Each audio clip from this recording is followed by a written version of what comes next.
Hello everyone, খবৰ আপোনালোকৰ আৰু মই আনিছিলো ঘৰৰ পৰা বৰা চাউল তো সেইকাৰণে আজি ভাবিছো কিবা এটা ট্ৰাই কৰো বুলি আজিলৈকে মই ঘিলা পিঠা বনাই পোৱা নাই আৰু আজি ভাবিছো ইটো ট্ৰাই কৰো নাজানো কিমান দূৰ সাকসেস হ'ব পাৰো so let's start the process আৰু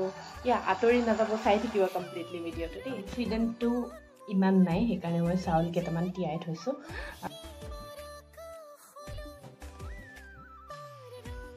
মানে মোৰ তাত গুড় নাই আৰু সেইকাৰণে মই ভাবিছো চেনিটো এনেকে মানে গ্ৰাইন্ড কৰি লওঁ অলপমান পাউডাৰ বনাই পাউডাৰ সুগাৰ অকণমান বেকিং পাউডাৰ যাতে পিঠাটো ফুলে খানিম আৰু ছোটা ছোটা পিঠা বনাম আপোনালোকে কেনেকৈ বনাই নাজানো বাট মোক মায়ে এনেকৈ শিকাইছে এইখিনি চাওক মই আটা মৰা নিচিনাকৈ মাৰি ল'লোঁ এনেকৈ বনাই লৈছোঁ আৰু এতিয়া মই তেৱা তেল দি পেলাই ফ্ৰাই কৰিম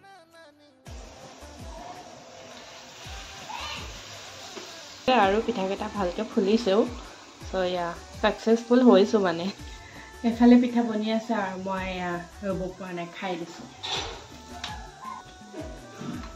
পাৰিছোঁ চাব্বাছ